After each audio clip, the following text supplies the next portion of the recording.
Hello everybody and welcome back to Project Storm. I'm Storm and today, we're not playing Garden Warfare 2, even though I would really love to.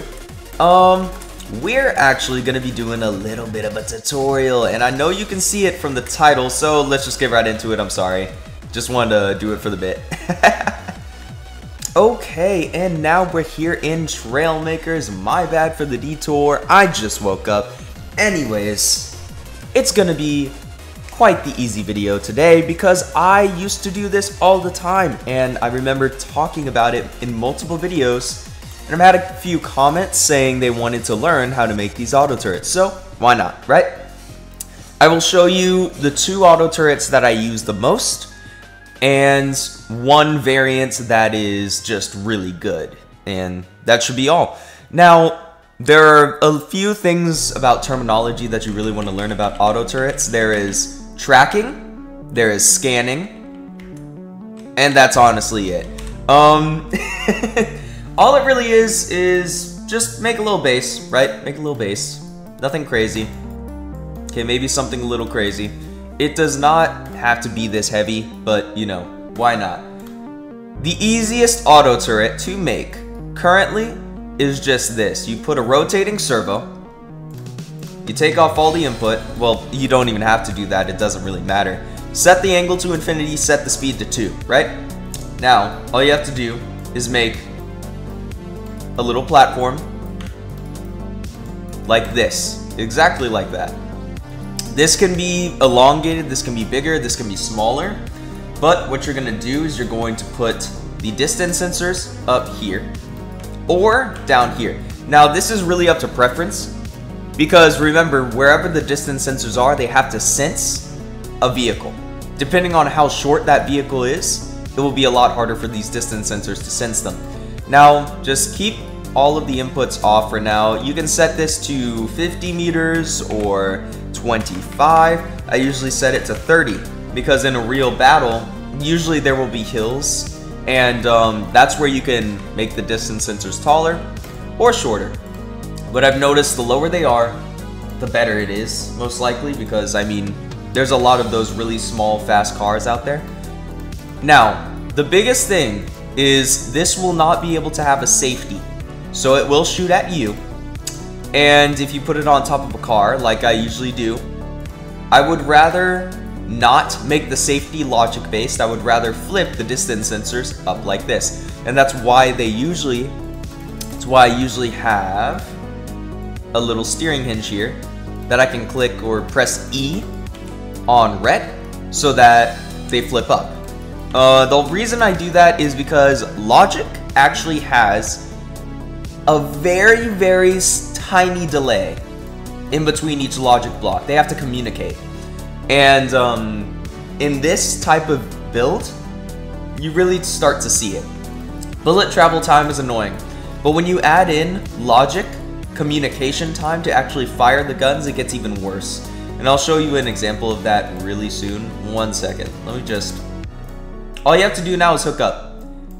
It's very simple, it's very organized. Hook up each distance sensor to its corresponding 2 tiny cannons. Once again, this is the simplest auto turret that is the most efficient that you can make currently in the game.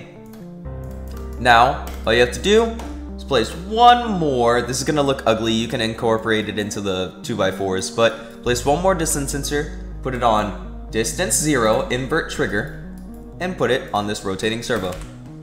And boom, you have an auto turret. It tracks, it scans. Now, this can honestly fire a lot faster than it is. And the way to do that is to make it spin faster. So now, place this. Also, rotating servos stack. I don't know if any of you knew that, but this right now is double the speed. About. It gives you diminishing returns, but now it should be doubled up fire rate. So let's get a car or something. Oh no. Yeah, sure. This. Why not? So it hurts. It hurts a lot, as you can see, and it does track. As you can see, the closer you get, the better the tracking is. Hello all, Editing Storm here. Forgot to say this, when you use this auto turret, the slower it is, it can actually take on multiple targets at once. It can take on 2 to 3 at once, the slower it spins. The fire rate will be a lot less, but the faster you make it spin, the more single target damage it will have. And yeah, I actually did some math that, what's it called? The time it takes for the logic of a safety to actually communicate and make the guns fire, plus the bullet travel time, it would equal about like 1,000 milliseconds. It's close. It's enough to make each bullet miss. It will be completely bad. Do not add a safety because I didn't show it here. It's bad. Don't add a safety. Disclaimer, don't add a safety. Okay, I think that's all. Have a great day. Enjoy your lives. Bye-bye. It hits hard. It does hit hard. Let me pull something out that's a little bit chunkier. I might need a tank, honestly. Because this thing is a little crazy. 1 second, let me get a tank. Sorry, had to scroll through half 1,000 blueprints to find this thing. Okay, we have my most durable tank that I used in the armored video. And it's doing kind of well. Oh, okay, maybe not. The left track is gone. Okay, let's try that again. This time I'm gonna get nice and close. So it's actually doing alright. I'm pretty impressed. Okay, maybe not. I think the engines are gone. No, I have one. Oh, my wheels are gone. So yeah, that's the simplest one, right? Nice and easy, nice and easy. This can be put on literally anything. Yeah, pretty much. It can be put on cars, like so. 1 second, let me pull it out again. Honestly, I could just slap this thing on a car right now.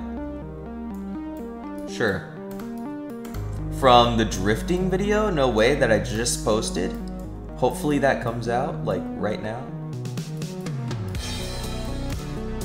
Okay, now we have this. Let's take this, let's take this. Let's get that out of here. And now, let's do this. Okay, and now, let's do this. Look at that problem solving. Now, we have an auto turret on top of the car. And it just works. It just works. Okay, 1 second. For some reason, it's not spinning. Oh, it has keybinds now, so make sure to get rid of the keybinds. But yeah, now you can just move. Now, this is the main thing. If you go unlevel, it will shoot at the ground. If you are anything other than level, it will shoot at the ground. These are giving a 360-degree, 30-meter range. So you will sense pretty much everything. That's the only reason that one is a little hard to deal with. So now, let's use the more advanced version. This one really is more for like, what's it called? This one is more for show. It does work really well at a bigger level, but this is the scanning tracking version. That other one is just a scanning auto turret. This one is going to track as well. So we're gonna need to use a bit of logic to make it able to work. I haven't built one of these in a while, so bear with me. I might get some of this wrong. Make the base like usual. Okay, now we have our beautiful rotating servo. And now we have our base, I guess. For this, you're gonna want a few things, actually. You're gonna want a few things. So, for one, you are going to want the thing that makes this actually scan. You're going to make something like this. So, this distance sensor will go into this OR gate, and that will go into this rotating servo. This allows it to kind of have something that the other sensors can connect to negate this distance sensor. Hopefully, I think that's how it works. We'll see. Now, you want more logic gates, some ORs. Just in case. Because honestly, I don't know if I'm gonna get this right away. Now you want the distance sensors. this is where it's up to preference. You can either put these here, and these will sense. That's at 0. What the heck? 30 meters? Sure, why not? We're gonna have 2, 2, 2, 2, 2, 2. So these are going to make the scanning go, or the tracking go right. These are going to make the tracking go left, and these are going to signal the entire thing to shoot. So we don't really have to connect anything up yet except for these two on the side. So look at your servo. Green is to the right, red is to the left. Green is positive, left is, well, red is negative. So we're gonna set this to the distance sensor, or to the OR gate and to the rotating servo, and it's on green. Now we're gonna set this to that, and then it's on red. Okay, this should work. Yep, there we go. Okay, it's gonna be very jittery, but right away, wow, I'm good. It works. Now, to make it not do that whole thing where it continues like turning, lower the speed of the rotating servo. Now you have it a lot better. It will track no matter what. It's beautiful, it's amazing, it's great. Now, the closer you are, the tighter the tracking is gonna be. Farther you are, the less. Well, actually, maybe not. Yeah, see, it'll lose you a few times. Okay, wow. Isn't that mesmerizing? It's kind of beautiful. It is a relatively easy thing to do. A lot of my friends will get on me for this, but now all you have to do is hook up anything you want. How about a blaster? Why not? Let's hook that up, and now we have an auto turret. A tracking auto turret.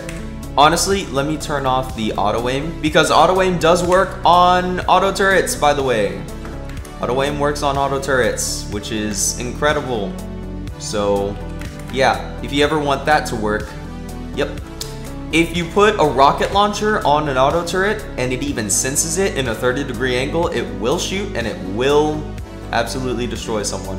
There we go, it's tracking, it's going well, and yeah, that is a tracking auto turret. Now let me go over exactly what happened there once more, because I did go a little bit faster than I expected. So all it is, you need a rotating servo, a distance sensor. These OR gates don't do anything, so honestly, just get rid of that. That's too much. Rotating servo, distance sensor, OR gate, and then distance sensors to actually sense the target. At least one on the right, at least one on the left, and at least one in the middle.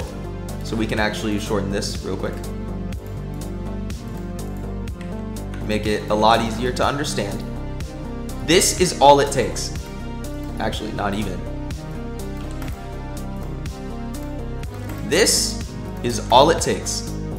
This is the smallest I can get it. And honestly, it might be a lot tighter of a tracking. Let's see. Actually, no, it'll lose you a lot quicker, but either way, this is all you need.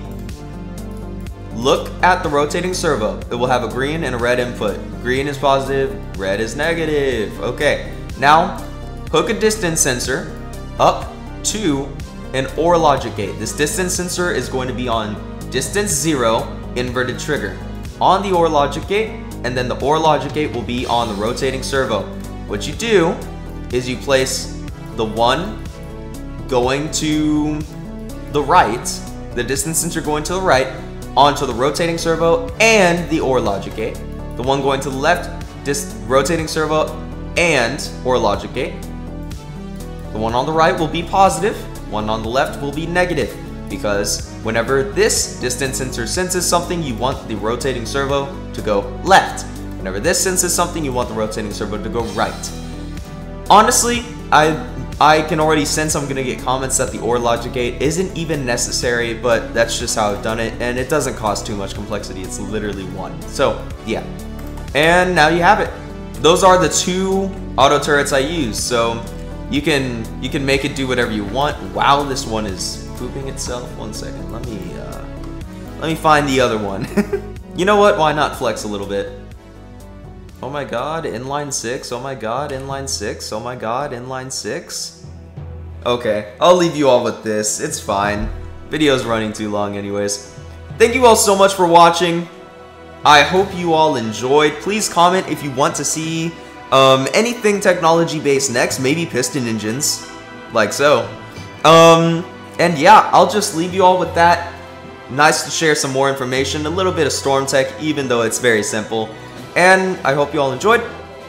Like, comment, subscribe, if you would please be so nice. Remember, we're all Trailmakers. Keep on creating. Thank you all for watching. Peace.